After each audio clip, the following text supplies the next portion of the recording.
It's me again, international best-selling author Quan I'm Millz. turning this hoe got roaches in her crib. That's the whole point of being a CIA artist.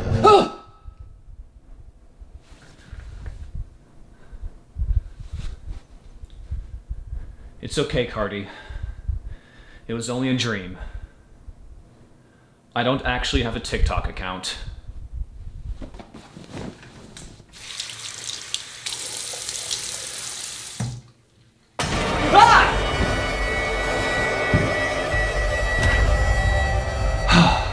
Oh man. I really gotta lay off the menthol cigarette pizzas before bed. That's right, for our first book review of the year, we're revisiting an author, in the loosest sense of the term, who has become near and dear to this channel.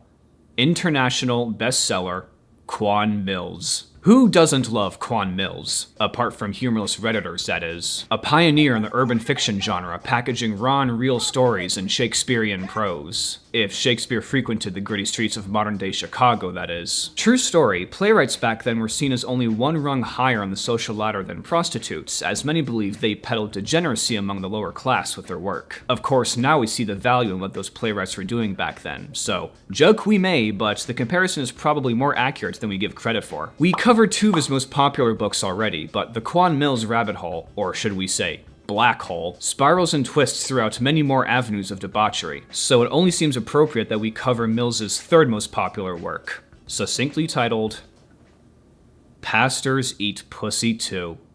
Wait. Pastors Eat Pwussy Too. Well, don't look at me. I'm just a guy.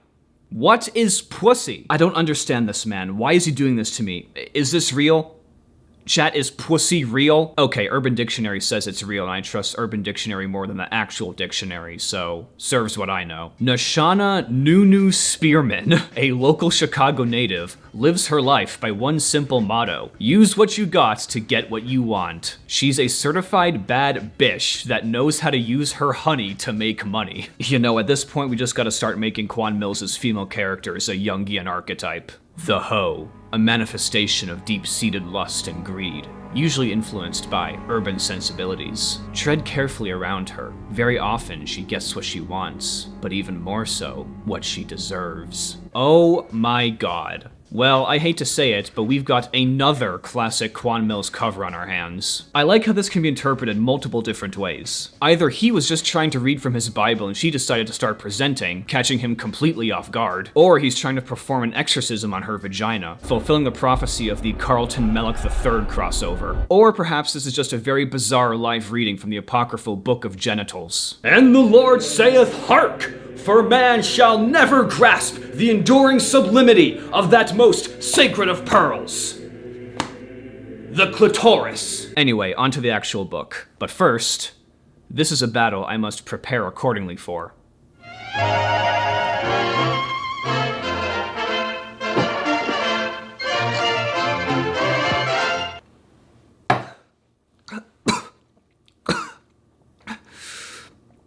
Into thy hands I commend my spirit.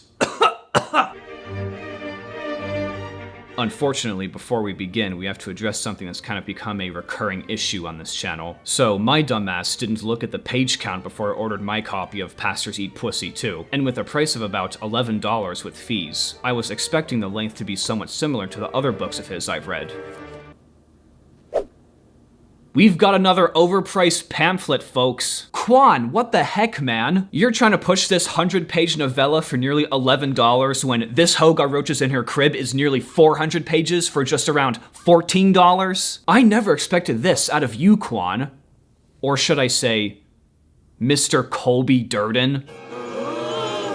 Then again, part of my gripe with overpriced self-published books comes from authors not having the bargaining power to charge that much. So maybe with Quan Millz we can make an exception. Dear readers, your opinion and criticism matters. I would appreciate if you could please leave a review on my book so I can gain relevant and timely feedback on my writing. Sure thing, Quan. Here's my review.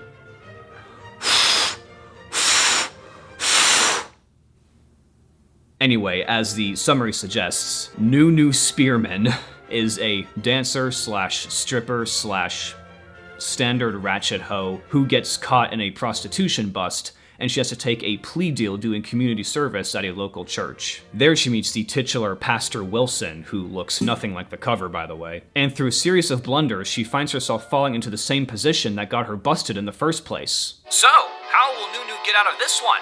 Will she come for Jesus and experience divine intervention, or will she reap the seeds of her own genital disarray? Find out on the next page. So because this book is on the shorter side, it's basically the entire plot summary, barring the ending, of course, which, trust me, we will get to. Nunu is basically a beta version of Frequisha Pierce, though less disgusting and somehow with less character. She's a short-sighted, hot-headed ghetto bitch whose primary concern is fat stacks and thick dicks. In fact, she's such a bitch, she actually breaks the fourth wall and calls out the reader for judging her ways, deeming them busted, broke-ass, dumb-ass, expired weave-wearing, bad-bodied-ass hoes. Okay.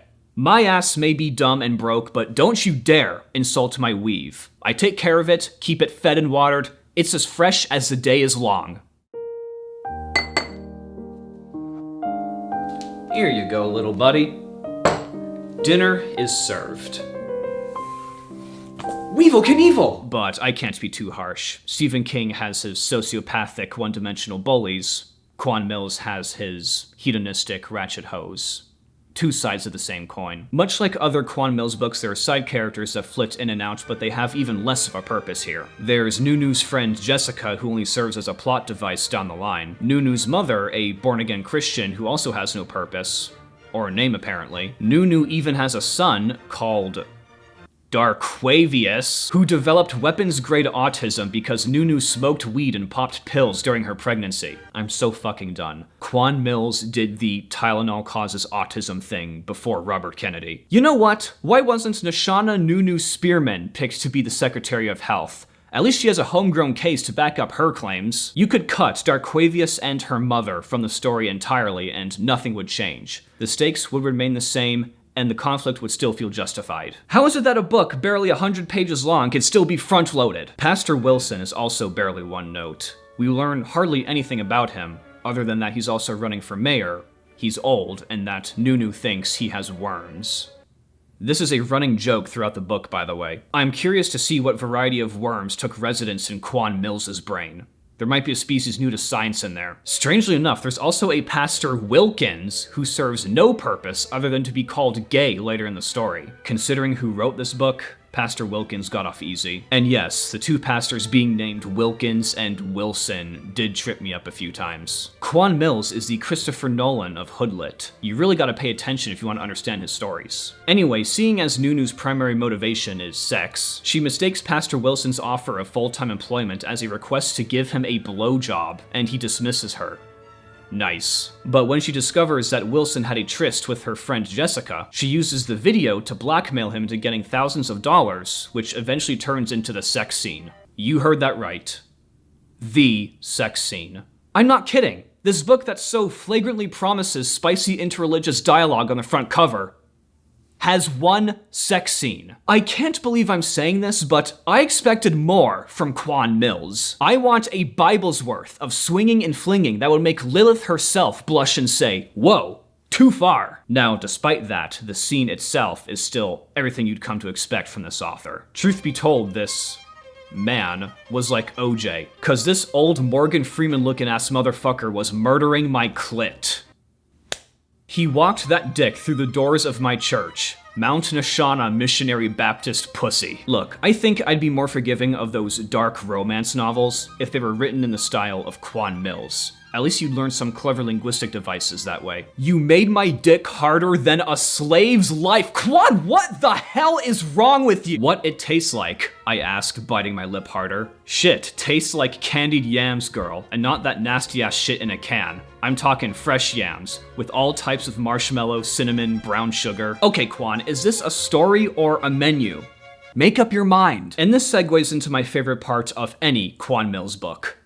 The completely out-of-pocket, One-liners. Some of y'all bitches giving pussy away are some Salvation Army food pantry ass hoes. Look like Lil Wayne and a zombie crackhead ass bitch had a baby. Let me tell you something here, bitch. I was looking just like Selena's getting ready to make some Mexicans itty bitty bong bong. Except for tonight, I was going to make a blank cum cum. I wasn't going to drug him, just give him sleeping pills and steal his wallet. I guess that's fine. I ordered a ride and within 5 minutes, some fat old-ass Hispanic-looking man in a Honda Accord came and got me. What is it with this author and Mexicans? Did he eat some bad frijoles and decide to take it out on them in his writing? That's a pretty accurate summation of the Quan Millz brain-to-page pipeline, I feel. Them steams will snap your shit back into place like you 12 all over again. That's it. I'm putting an all points bulletin on Quan Millz. I deserve restitution for having to read that line. And also I demand Quan Millz' head on a pike. But that's just in general. And then of course there's his, trademark idiosyncrasies. At one point, Nunu randomly goes off about wanting crab legs, and I can only assume Quan got hungry while writing this book and incorporated it into the text. Steve Harvey is invoked in the context of Nunu wondering how his mustache would feel while eating her ass. There is only one default reaction to that line. Amid the usual typos, there's an especially stupid one, even for Quan Millz standards. You remember how you said you did your homework on me? What are you doing, Quan? I'm sure you could train a chimpanzee to type, and it would not make that same error. If you laid enough honey droplets on a keyboard, ants could form a more proper sentence. You are really starting to piss me off. Also, there are phone numbers allegedly belonging to the characters in the book that look legitimate, like they have a Chicago area code. Quan, you can't just put random phone numbers in your books, cause you'll never know when some idiot's gonna actually try and call those numbers. Thanks for calling Porch.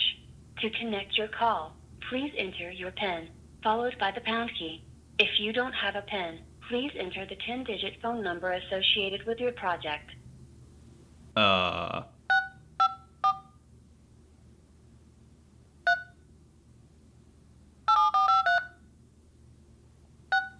Sorry, we didn't recognize your entry. Please enter your PIN, followed by the pound key, or the 10-digit. Sorry, we didn't recognize your entry. Fuck off, Nunu. Was that? I didn't even know what that fucking was. The number you dialed is not in service at this time.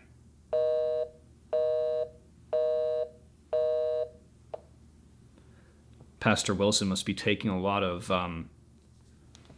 lady callers, I guess. I am so done with this book. Let's just skip to the end. After Nunu doinks the pastor, it's revealed that he was wearing a wire, and she gets busted again and sent back to prison in what's probably the most hilarious transition I've read in a book. So yeah, your girl Nunu locked down for the next 15 years. As if it's just a mild bout of the flu. Then it's revealed that her stint with Pastor Wilson resulted in her not only getting pregnant, but contracting HIV. Oh, hell no. Nunu got herself an AIDS baby. And then it's revealed that Wilson offed himself after the FBI was investigating his mayoral campaign for tax evasion. And then, once Nunu confesses to her mother that she now carries Wilson's child, oh my god. I just have to read it out loud. My mother couldn't let the words roll off her tongue. By this point, she looked like she'd become a zombie. Her eyes were wide open. Her mouth trembled 4 syllables I understood completely. He's what? Yes. Ah!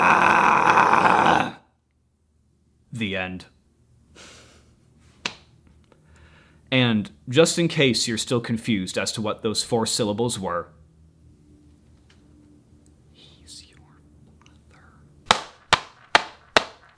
but you know what the best part is? All this transpires in 7 pages. Only a true savant could squeeze 4 catastrophic plot twists into the final 7 pages of a book. Quan Millz really looked at this asinine character he created and said, I made you at will, and I can destroy you at will. If only lesser authors, such as Cormac McCarthy, were this succinct with their character development. Imagine the literary renaissance that could pour forth. And that was Pastors Eat Pwussy Too. Despite having everything I could ask for in a Quan Millz book, it's still technically my least favorite of the three I've read so far. Old Thought Next Door was simply longer and more entertaining, and I'm still adamant that This Hoe Got Roaches in Her Crib is a truly transgressive work of art. But you're still gonna get your classic Quan Millz isms, and of course that insane ending just absolutely saved the story. I'm still thinking about it to this day. I don't think it's worth the $11 for the paperback, but definitely get the ebook. At the very least, you'll spend a few hours with your jaw on the floor and Hennessy coming out your nose. Take care, everyone. See you all next time.